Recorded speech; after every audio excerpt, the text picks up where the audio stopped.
Welcome to the Mother's Justice Show. This is Eddie Rye JR. Setting in for Reverend Harriett Walden. She's on the road right now with one of her sons and hoping for Godspeed on their travel grace. We're going to go right to this part of the program. We have with us the CEO of Americans for Equality, MLK Gandhi Empowerment Initiative, Omer Qureshi. We have the lead instructor for that program, Justin Ellis. And we have two successful alumni who graduated, and that is Erica Hoard and Bryan Haynes, who are now in an internship program. And I want to just let people know that this intern program was going to be performed, my understanding, by the University of Washington Bothell campus, but some snafu happened, and MLK Gandhi didn't get the $1 million. We'll talk about that later. So I want to go right to the CEO, Omer Qureshi, just to give you an overview of what's happening right now. And also we'll go to have him go to Justin and Erica and Bryan to share their experiences of this vital program. So go right ahead, Omer. Thank you so very much, Eddie, for having us over. And what a phenomenal time it is for Americans for Equality MLK Gandhi initiative. We have just concluded the 50 students for the cohort 1 and 2. And as you mentioned, Bryan and Erica both graduated from those cohorts. We're in process of ongoing 140 or so students. So that brings our number close to 190, 200 students. This is an intensive technical education program where we are focused on topics such as artificial intelligence, cybersecurity, data analytics, cloud. We are also bringing in recruiters from former Microsoft and Amazon who are actually working with each of the students on how do you create a resume, how do you update a LinkedIn profile. They teach you this art of STAR method for interviewing skills, which is something predominantly used. And we have about 30% of our students that are going through some level of interviews and job placements. And Eddie, this program has been a blessing to many, as you'll be hearing soon, both from Erica and Bryan, who are the living examples of the benefits of the program. But let me give you a bit more anecdotal feedback in terms of the program itself. So we have first portion, which is the 3 months intensive education that runs Monday, Wednesdays, or Tuesdays, Thursdays. We've also started a Saturday option, and that is to work around many of our students because our average age is about 40 years, 2 months. Most of our students have 1, if not 2 jobs. So evening works a lot better for most of our students. But we also heard, Eddie, that there are students that would like to have a Saturday option. So twice a month, we have a 5-hour long each session that meets, and we cover the same topics. So that gives students over the span of 12 weeks, introductory to intermediate level understanding on some of the key topics. Is that every Saturday or every other Saturday? Every other Saturday. And then for the week options, the weekly ones, those are every week. And how many students do you have in each session? Or does we it have typically, yes, Eddie, great question. On average, we are about 35 to 40 students per session. And it's my understanding that some of the students in the first 2 cohorts are qualified to receive a stipend of $1,000 a month? That is correct, Eddie. And that was something working closely with some of the state organizations. And we have about 32 students that qualified for the stipend. What is the situation now for the next 142? Has I know Marie Carosa is the CEO of the Seattle County Workforce Development, and I think through her office it was made possible for students to get stipends. Has there any indication from CEO Carosa whether or not the stipends will be available for people that qualify in the next 3 cohorts? Sir, that's an excellent question also. We are working closely with Marie's team, but at this point, there's no funding that's been set aside for these stipends. And we're hoping that that stipend could come together rather quickly because that would help our students. Now, can you go in a little bit more detail about the classes that are being offered at the first 12 weeks? And we know that Miss Erica and Mr. Bryan are graduates, they're alumni, and they're in the intern program. That's the next step. Can you share with our listeners exactly the kind of courses that are being taught and who are the people who are developing these courses? Most certainly, Eddie. So, and I'll start off and then Justin, I'll pull you into this discussion as well. So, Eddie, our concept has been less about theoretical applications, but more about how actual tech companies use technology. Me being 25 years in the tech sector, leveraged a lot of the practical educators as well as the folks that are working, 9 to 5 jobs in tech from Microsoft, Amazon, King County. Now, the courses, the way we develop, those were based on where the jobs and where the money is. For case in point, cybersecurity has got about 4 million job openings today in the United States. So that's a topic that is near and dear to whether you're a mom and pop shop or you're a big bank, you need cybersecurity defenders on your payroll. So we've spent a lot of time on building that curriculum along with partnering with CompTIA and a few other organizations on getting certifications. So that's the first elements of it. Second one is the artificial intelligence, Eddie. As you know, every company, every organization is investing on AI in a big way. And first thing what we did was with working with Justin and Microsoft is we brought in the subject matter experts to explain and demystify what AI is and to make our students comfortable to work closely with AI and develop their resumes and how do you use AI on programming. How do you take AI to succeed in a job? In fact, 2 of our students leveraged that skill set and got promoted in the jobs they were working at. So those are some of the practical things we are doing in. Justin, would you like to add something? Yeah, so I'm Justin Ellis, and I've been teaching at Technical College, Renton Technical College, and Clark College for 5 to 7 years. And so what we've developed is a program that utilizes a hybrid format, so in-person sessions, as well as remote learning, to really engage our students and make sure they get the material they need to get into these tech sectors. And with this, we can support them, mentor them, and make sure they really feel comfortable in these sectors and develop the skills to get jobs in these sectors and get promoted at their current jobs. Justin, to give our listeners some kind of idea of what courses are you teaching and what kind of courses are other, and we have a lot more instructors, but what is being taught? AI and cybersecurity wanted to go to the next level. Yeah, so I am teaching cloud computing as well as helping with the generative AI as well as network infrastructures. And the reason why I'm teaching these classes is I have over 10 years of experience in doing these topics, whether it's leveraging and managing Office 365 or creating a large network for over 400 offices at a building.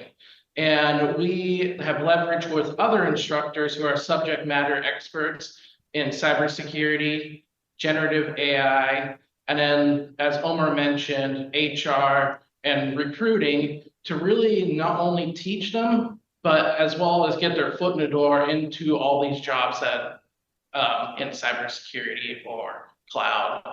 And Justin, just to add, and Eddie, as you heard from Justin, it's a lot of practical know-how and a lot of academic best practices that we have seen that work in community colleges and other higher ed. Now, outside of the curriculum that Justin mentioned, we also have programming. We have data analytics where we are partnering very closely with Salesforce. Salesforce is used by 150,000 businesses worldwide. Whether you're a small company or large company, you're using Salesforce for some sort of AI and database analytics. So those are all the skills that we are making available to our students in the classroom. But outside of the classroom, where I would like to take the conversation soon, both with Bryan and Erica, we have. I would like to hear a little bit about Miss Erica's background, and then I'd like to have her comment on what she think helped her most in getting through the undergraduate program, so to speak. She's in the graduate program right now. So Erica Hoard, go right ahead, please. Hi, my name is Erica Fournier. I am a proud graduate of cohort 1 of this program. I graduated in March, and after graduation, I was accepted as an intern. And since April, I have been using the tools that I've learned basically to apply them to real world projects. And I'm excited to continue building a future in tech with everything that I've learned. And I guess I could say also part of my background, I am a mother of 3. Before this program, I worked in customer service and retail for over a decade. And I kind of got burned out, and I noticed that I needed a pivot, and I wasn't exactly sure how that was going to come about. And then this program kind of fell in my lap through community passageways. And I was able to gain skills and learn things that I was always interested about, but never really thought that I was smart enough to do. And this program pretty much changed the way that I thought about tech and about my capabilities of learning it and retaining the information. And I feel like my biggest struggle probably was the programming part of it. But with the help of all of my mentors and Anthony, he was able to break it down to me really in a way that I could understand it and kind of meet me where I was at. And since then, I've passed, of course, because I've graduated. And I just have a newfound appreciation for the work that they do, also from seeing it as an intern and seeing all the work that goes into this program. And I, for one, am proud of this program and happy that I was to be able to be a participant because it's changed my life in more ways than one. Well, that's a good news story. We need to play that to the governor so he can sign that release for that $1 million. The next intern is a longtime friend a friend of his family for a long time, because he's not that old. But Bryan Haynes, who also is in the intern program, went through the initial training, which is held at New Beginnings Christian Fellowship Church in Kent, Washington. And where you guys are right now, what UW University of Washington Bothell campus is supposed to do, you're performing now at WeWork in Bellevue. So anything that was proposed is still being done in spite of the fact of the state not giving us the $1 million. Okay, now we'll go to Bryan Haynes. Go ahead, Mr. Bryan Haynes. Hello, I am Bryan Haynes. I am a graduate of cohort 1, and I graduated in March of this current year. And I applied to be an intern of April, and I'm lucky to be accepted as an intern. Currently, I am an intern for social media marketing and for photography. A little bit about my background. Before this program, I was currently doing a couple leap years of school because I graduated high school and I didn't know what career program I wanted to go for. And then luckily enough, through this program, I found it and I applied and I was accepted into the first cohort, went through the whole process of the undergraduate, and now I'm currently a graduate as an intern. And this program has given me the ability to use the skills that I had before this program, like all the little technical skills like my photography, and then combine them with all the industry practices that they use with AI, programming, and all that other kind of stuff, especially with web design and web development is one class that we did also have. And with using those programs, we're currently boosting our social media platforms so we can bring more students to the program and have more people have this access to be able to be trained and brought from places that they didn't have the ability to get the information and training that they were to use in their careers that they didn't have before. Would you encourage some of your colleagues to join, get on the list to join the program, Bryan? Oh, absolutely. I've definitely been trying to get a lot of my friends and a lot of my colleagues that I know are interested in tech and fields like this to join. Well, you know what I'm going to do to help with the recruitment effort? I'm going to see if the station manager, Eric, will get a clip of this so that your friends, you can text it to them and they can hear you. And that might encourage them to go ahead and sign up sooner rather than later. So, Omer, let's go back to you. Now, look, I wanted to go through for our listeners a list. I know there are a lot of classes, but I want them to hear exactly what is being offered. It don't have to be all at the same time, but over a duration of, say, the 3 months of the undergraduate study, what classes are being offered. And also, I want you to give a shout out to the instructors, who I'd like people to know who they are as well. Most certainly, Eddie. So we have 12 weeks long curriculum that has sequential based learning, which means you complete one module, then we start another module. Typically, each classroom module gets kicked off with HR and corporate integration, which is our ways of working closely with every student to make sure they have a resume, they have a LinkedIn profile, they are prepared for a job interview. The second module where we move into is around cloud and cloud administration, where we're working very closely with both Microsoft and Amazon and their technology. And that module gives students fundamentals of what is it like building any application or deploying things in the cloud. From there, we take this to cybersecurity. As I mentioned, there are a lot of jobs in cybersecurity that are available today in the United States. Some estimates between 2 to 4 million jobs. So there we have partnered with CompTIA Security Plus, which is a industry-leading basic certification. And we've actually had about 10 students that go through that boot camp, and one of them have already passed the certification. That's the work, Eddie, we were supposed to do working with UW, that now we are doing out of here in Bellevue, WeWork. Now, beyond the cybersecurity, we have artificial intelligence, where we have Copilot. We also have Azure modules that allow students on developing application, as well as bringing artificial intelligence to their workflows. There, we take usually a week-long break that allows students to catch up on a lot of the work, because we have partnership with LinkedIn Learning, which has got 16,000 courses that are available. And our curriculum of 120 hours over 3 months relies heavily on in-person classrooms, as well as the LinkedIn Learning and self-paced modules. And then last but not least, we move into programming and data analytics. And that's where we typically concludes the 12 weeks. Now, if I may explain, there we don't want to, that's where our journey is starting. That's not where we are ending. So what we end up doing typically is we have boot camps on dedicated topics. Currently, we are offering 4 boot camps. There's one for AI, there's one for cloud, there's one for Salesforce data analytics, and there's one for cybersecurity.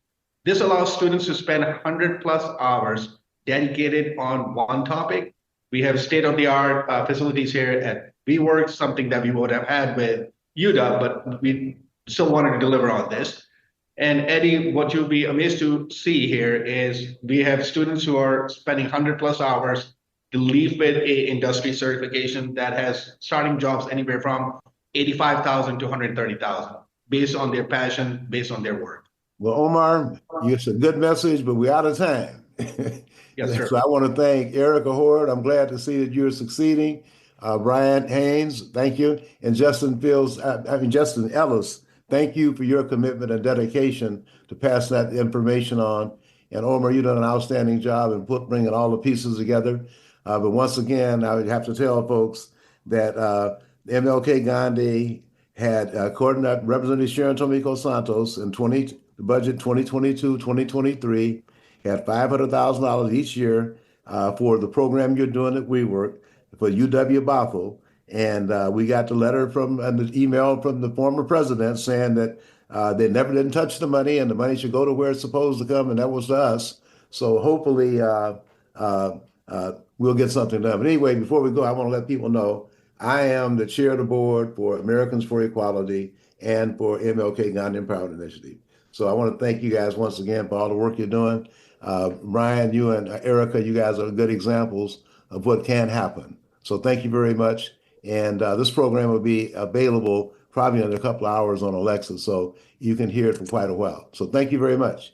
Thanks. Okay, Eric, we're going to take this break and come back with Hayward Evans and Robert Gant and Essex Porter. The Mother's Justice Show is brought to you by H.G. Walden and the Virtues Healing Circles. Join us for Wisdom and Wellness with Reverend Walden, a monthly virtual and in-person healing circle that focuses on community healing and growth. Learn more at virtueshealing.com. That's virtueshealing.com. Also, be sure to join our healing group on Facebook. Again, visit us at virtueshealing.com today. Market Street Shoes is happy to sponsor the Mother's Justice Show in honor of our mother, Jackie Higgins Rosebrook, who spent her life fighting for social justice, and also in honor of all mothers who fight for social justice. Market Street Shoes, fashionable footwear and apparel for life's everyday adventures, in the heart of Ballard since 2006. Visit marketstreetshoes.com. All right, Eddie Rye back hosting the Mother's Justice Show for Reverend Harriett Walden, who is on the road today.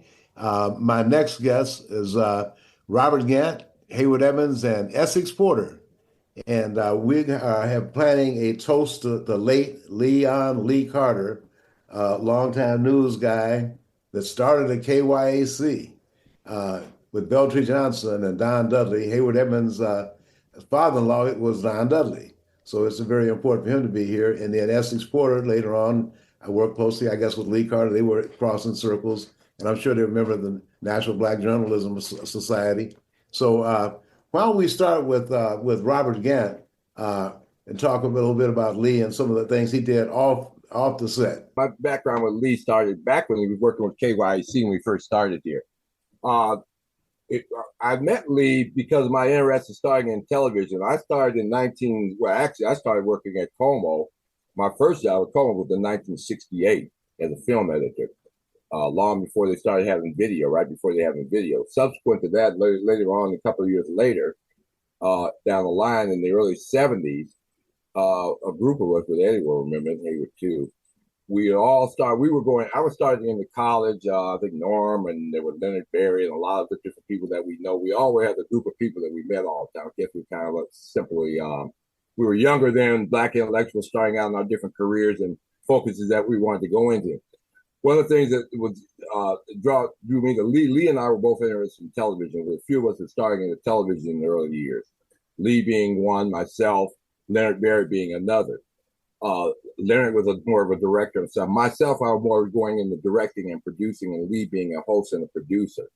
Lee and I struck it off with both Libras. He had a background in Chicago. I used to go to Chicago all the time. He had a smooth demeanor and I could dress, so we kind of touched bases and locked in there. Some of the first projects we did way back, because we were independent, Lee working downtown and with KYC and in the news area, he had jobs. Myself, I was an independent producer, so I always started things on my own and hired people to do them and finance them and put them together. One of the first projects early on, I remember, early in the 60s, early 70s, was a show called Keep on Trucking that Lee, myself, Leonard, that we were producing and taking to KOMO TV and tried to put it on Como. Lee was actually a co-producer with me on that show, along with Cam Henry, who was at KYC at the time, was going to be the host of that show.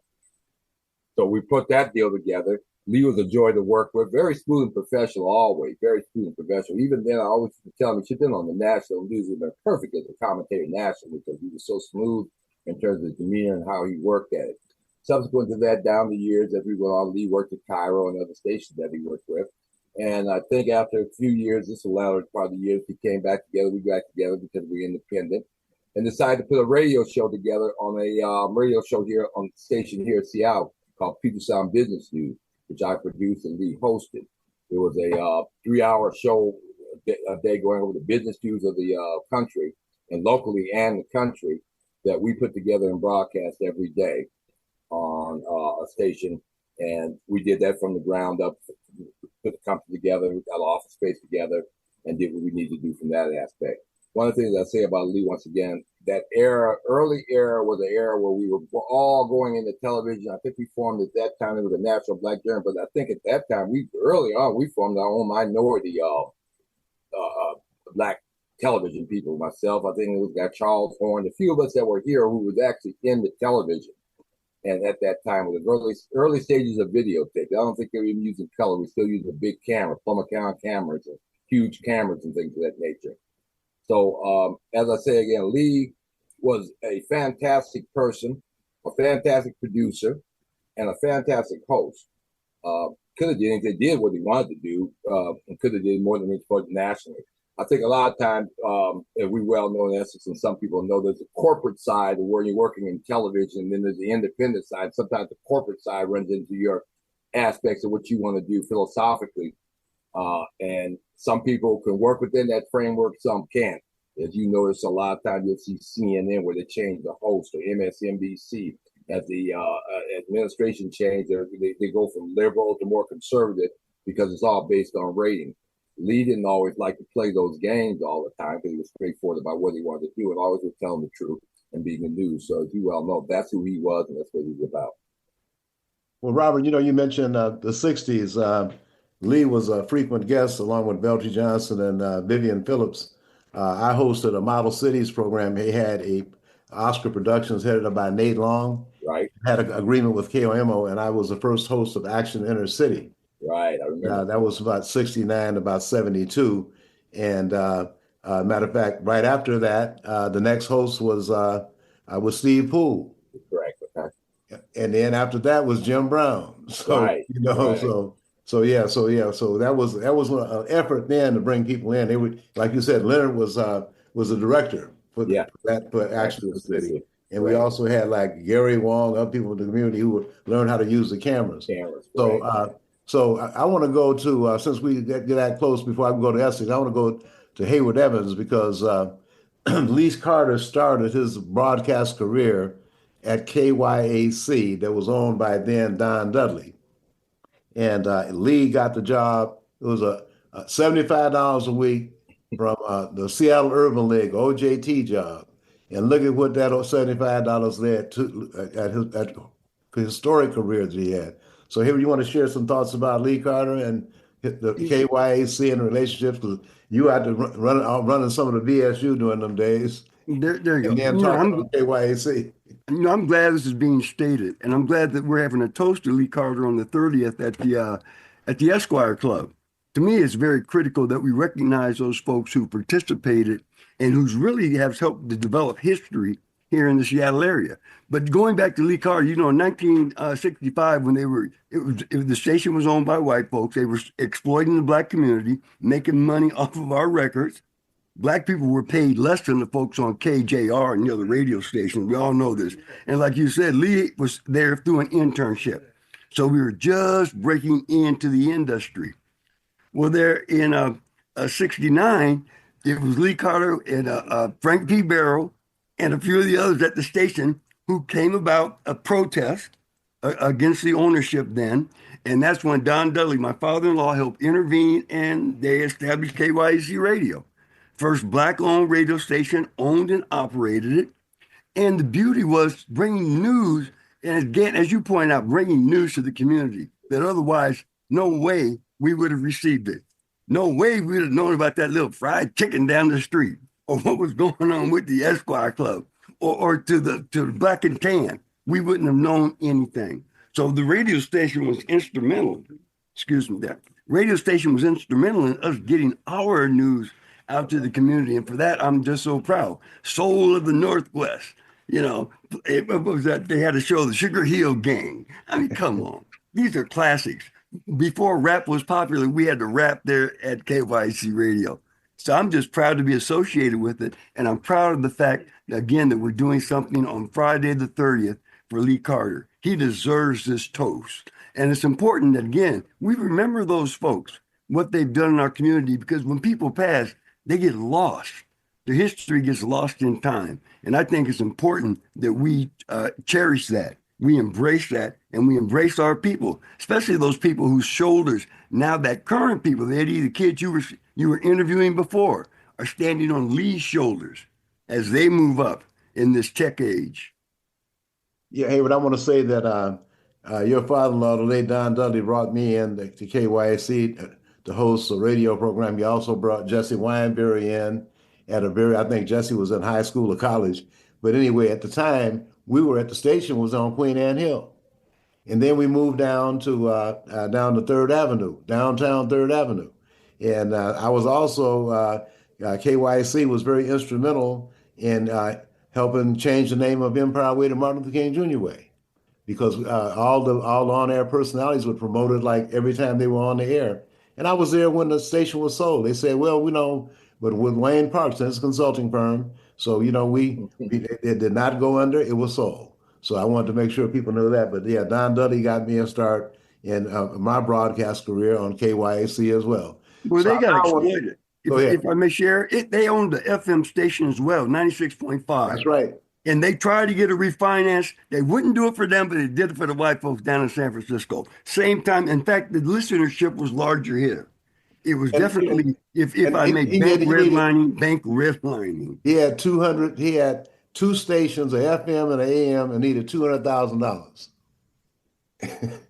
That's kind of the same thing I was talking about, where you see with this thing you're talking about right there, where Lee fought all the time about.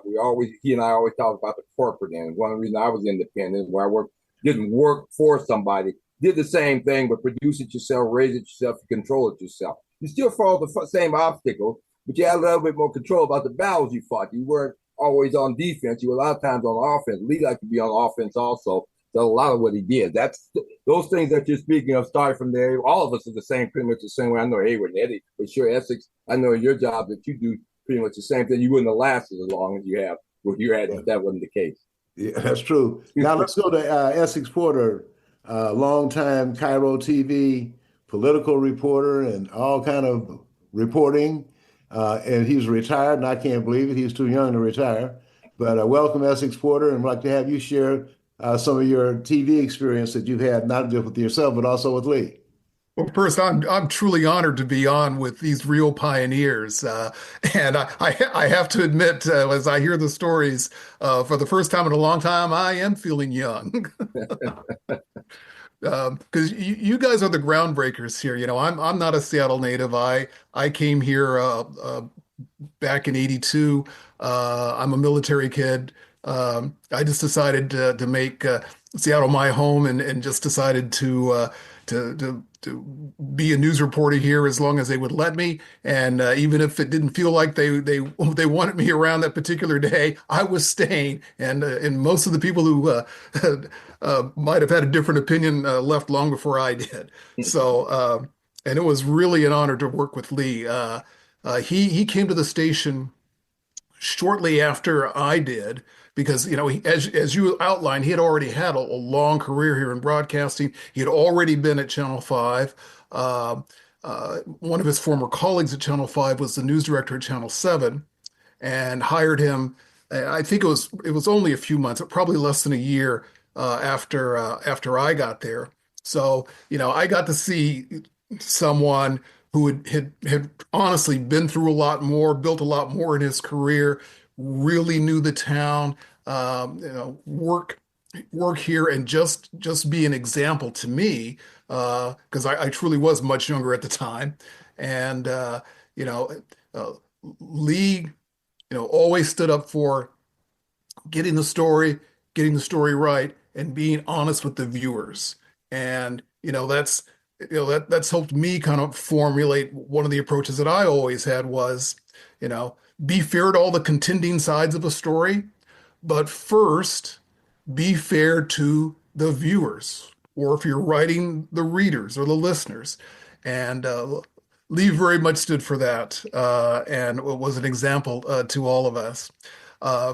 Now, it is true that you know, even now, but certainly then, there weren't a lot of Black television reporters in Seattle, and that meant that it was easy to confuse us, you might say, if you weren't looking carefully. So this is the kind of reporter Lee Carter was.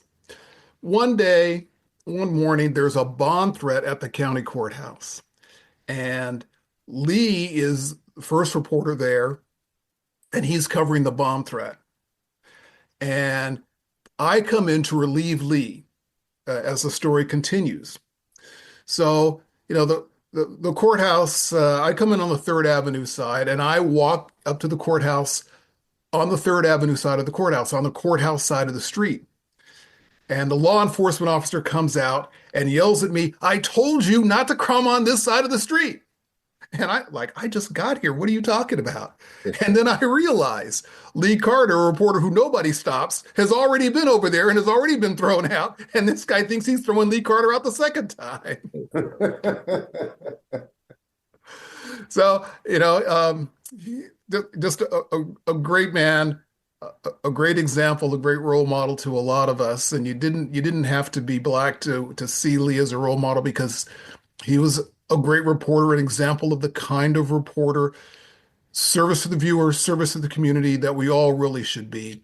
So it's an honor to be here with you guys, and an honor, and I'm thrilled, Eddie, to be asked to be at the celebration on the 30th, because well, we really do need to honor Lee, because he brought a lot to our community. I'm glad you said that you're going to be there, because we were hoping you'd be one of the MCs.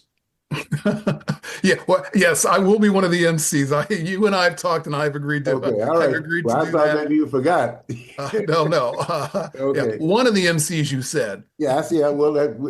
we could probably have two. We might just have one, but we got you. That's the most important thing. If I I may, don't know. like Lee Carter, he was in the military as well. So Yeah. it's really a blessing that you were in the military, Essex, and it brought you here to Seattle. Well, You've been a blessing to this community. let me clarify. I'm a military kid. My father served. I didn't serve. I moved along with him. Close But enough. it did expose me to some other parts of the country, and to realize that there are some great parts of the country with high heat and humidity during the summer, but then there are some great parts of the country that don't have that, and that's why Seattle is my adopted hometown. Yeah. Well, we're going to try to get Robert and Greg Allen to get some footage, and I don't know who we can get it. Some Lee's early reporting. I don't know where we can get it, but we're hoping that we could do that. Also, Deborah Horn will not be able to make it. I think Mickey Flowers will be out of town. It'd be good if we could get them to do like a video that we could show along with some of Lee's prior reporting. So when we have our little meeting, we can just go over all the details of my perception, then have, let me know exactly what you guys think about how we're proceeding. But it will be at the Royal Esquire Club.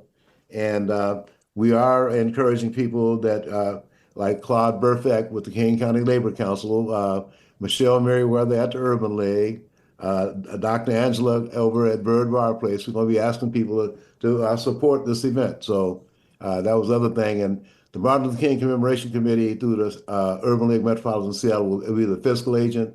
So that way, if anybody, we've been working with them for years, and hopefully Michelle and them guys will put a big check in this time. I want to say one thing right quick Go right ahead, about sir. Lee. I just thought I worked for a lot of years. I worked with a lot of famous people. I worked with a lot of people all over the country. One of the greatest compliments, probably one of the greatest compliments I ever got about my career came from Lee Carter. Lee Carter told me, I always remember, Lee told me one time, he said, Robert, you're the best producer I've ever worked with, the best producer in Seattle. And that always has stuck with me. I hang my hat on. That right now chokes me up because of who said it, because of his knowledge and how he said it, and seeing from where I came from, and in the intrinsic of how we work together. So I just wanted to say thanks, Lee. Thanks, Lee. Well, Robert, you might get a few calls from some of the TV stations when this program is over, but our time is up. I would want to thank Essex Porter, Lee. Want to thank Hayward Evans and Robert Gant.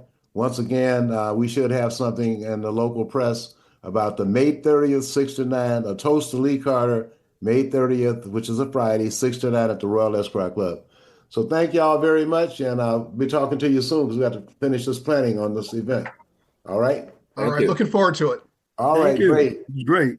Okay, Eric, we're going to take the break and come back with Eric. Market Street Shoes is happy to sponsor the Mother's Justice Show in honor of our mother, Jackie Higgins Rosebrook, who spent her life fighting for social justice, and also in honor of all mothers who fight for social justice. Market Street Shoes, fashionable footwear and apparel for life's everyday adventures, in the heart of Ballard since 2006. Visit marketstreetshoes.com. The Mother's Justice Show is brought to you by H.G. Walden and the Virtues Healing Circles. Join us for Wisdom and Wellness with Reverend Walden, a monthly virtual and in-person healing circle that focuses on community healing and growth. Learn more at virtueshealing.com. That's virtueshealing.com. Also, be sure to join our healing group on Facebook. Again, visit us at virtueshealing.com today. Eddie Rye Jr. back at Mother's Justice Show, sitting in for Reverend Harriett Walden, who's on the road. But my next guest is Attorney Eric Fournier. He was on Urban Forum Northwest last Thursday. This very important case of injustice is happening down in Oregon. And there are a couple of people that Attorney Eric has on with him. So I'm going to go to him first and give a quick update. I don't know how much has happened since I know that the area conference president for the NAACP for Washington, Oregon, Alaska, Attorney Shalice Seacrest Anderson, has agreed to write a letter asking the governor for clemency for Bryan Simpson. So let's go right to Attorney Eric Fournier and let him kick it off, and then introduce the two individuals who've been working on behalf of Bryan Simpson. Thank you, Mr. Rye, for having me on again. I really appreciate it.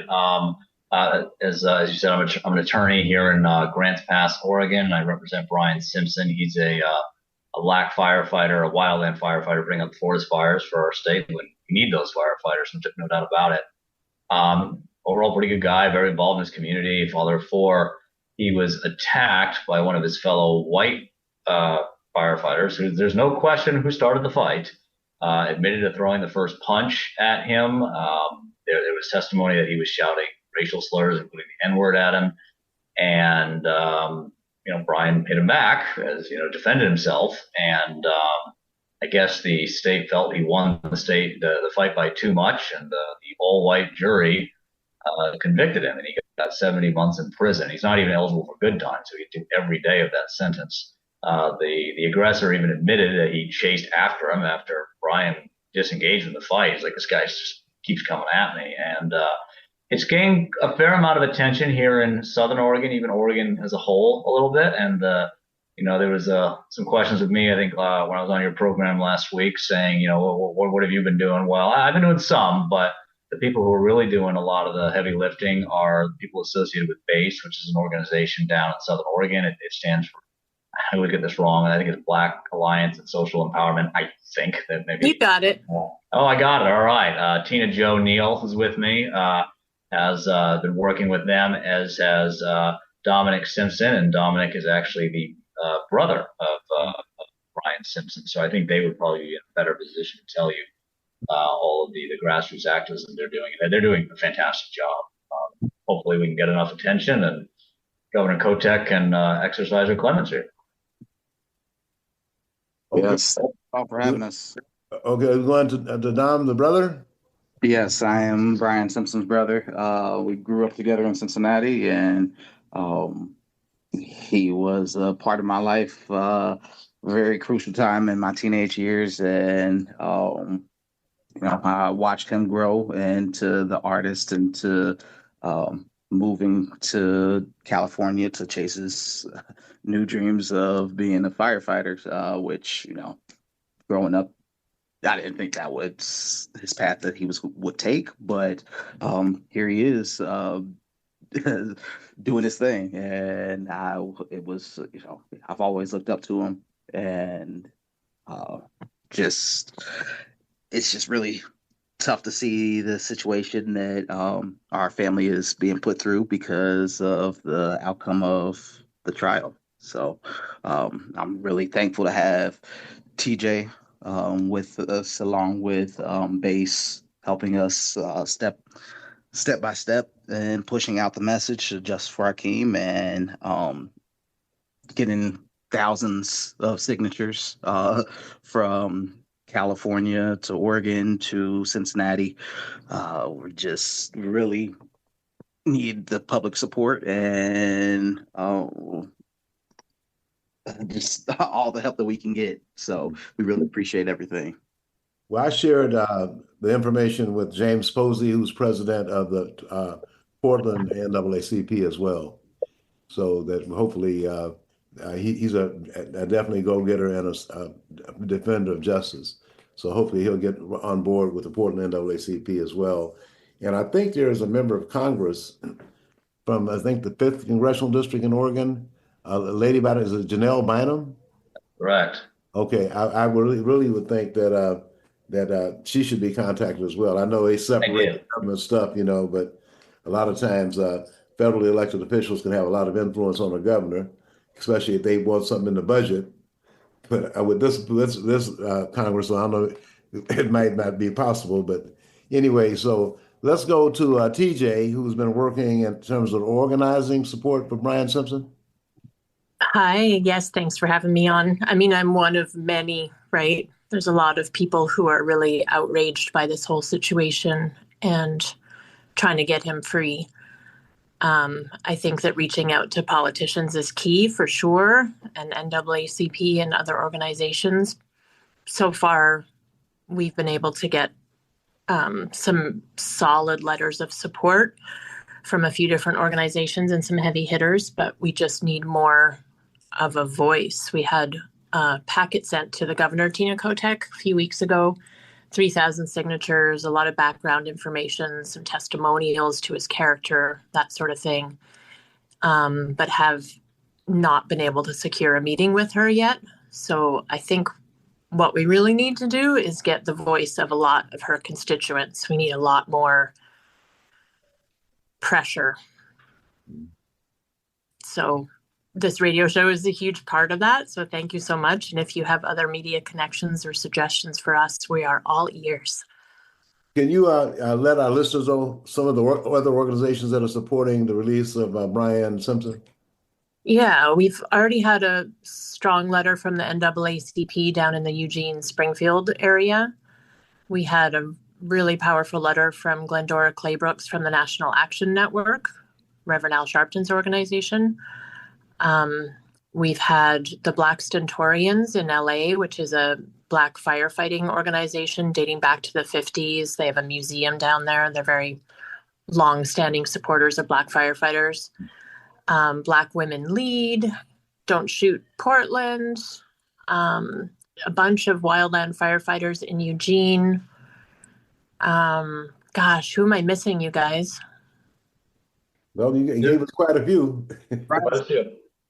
Yeah, well, we just actually, there's a lot of work going in, and it just feels like everything is so slow at the same time, which I'm sure you get from your history of organizing. But we just have put together a statement for organizations to sign on versus individual petition signers. So hopefully we're going to get more and more organizations. You know, BASE is definitely a huge one of those. The Remembrance Project that does a lot of Black history work, the Oregon Black Pioneers. So like it's growing, but the more we could have people signing on to that statement of support, I think that'll help too. No, I agree. So Attorney Eric, what are the next legal steps that are available to you? Well, as far as me, I mean, I'm kind of, I don't want to say out of it. I still want to involve myself and try to spread awareness, but he does have an appellate attorney who's working on the appeal. I know the transcript is done. Ultimately my job is, if I can't get an outright acquittal, which obviously I was not able to get in this situation, is I try to see if there's any procedural errors in the trial, like, that evidence shouldn't have come in, or they should have let me ask these particular questions. And I think I did a relatively good job of that. We'll see, and the appellate attorney will look over the transcript, and the appellate defender's office is actually quite good. They find issues a lot of times that I miss, and I think there are some pretty good issues involved in this case. There were certain questions that I was not allowed to ask that I think I should have been allowed to ask relating to the relationship between the aggressor and Mr. Simpson. There was he does have some minor criminal history that was brought in, which I thought was inappropriate. There's some laws in Oregon that are very different from the rest of the country, and there's some constitutional issues there. I thought that was issue preserved there. And there's also a jury instruction that was not given. There's some case law that came down in Oregon seemed to indicate it's on the issue of initial aggressor that was not given. You don't give a proper jury instruction, that could often result in reversal. So that's really the appellate defender's job to pursue.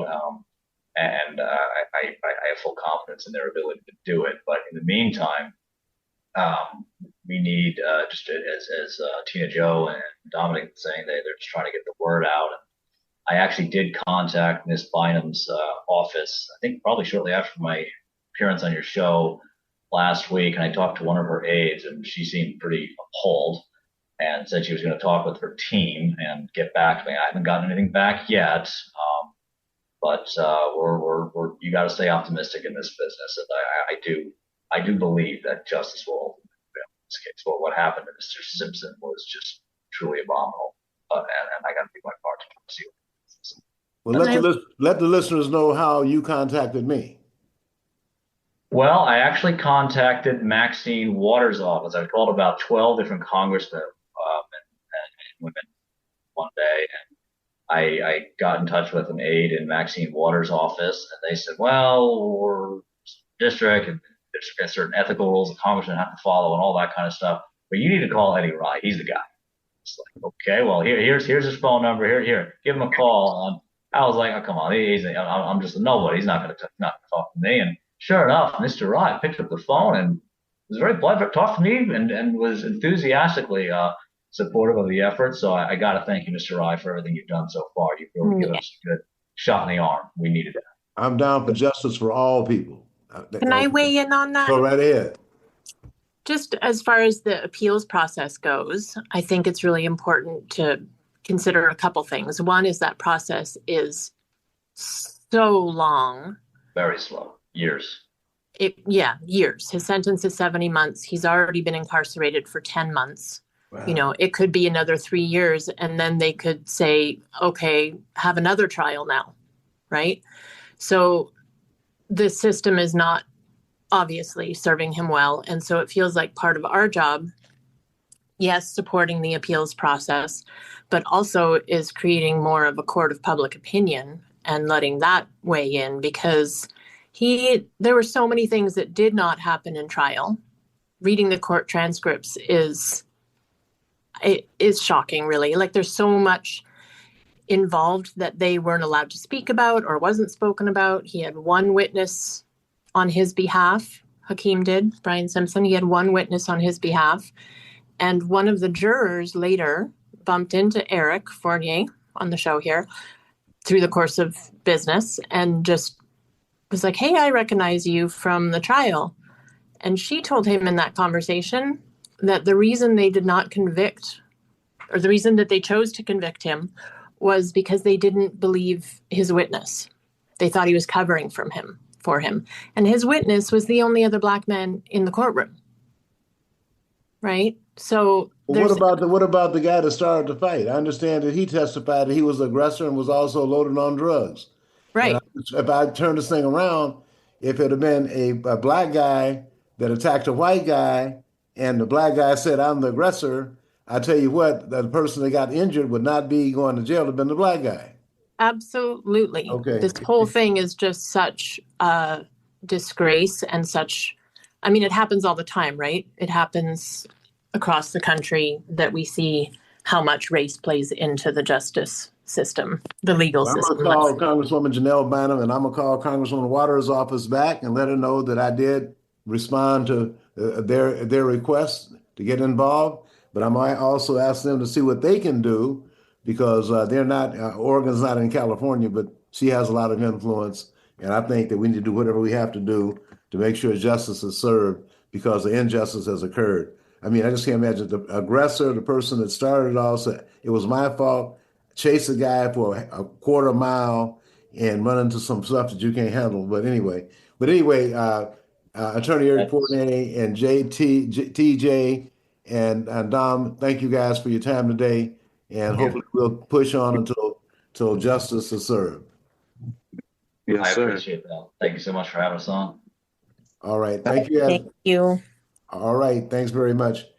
Want everybody to remember that the Toast of Lee Carter will be on May 30th, 6 to 9 at the Royal Esquire Club. A toast to Lee Carter, the late Lee Carter.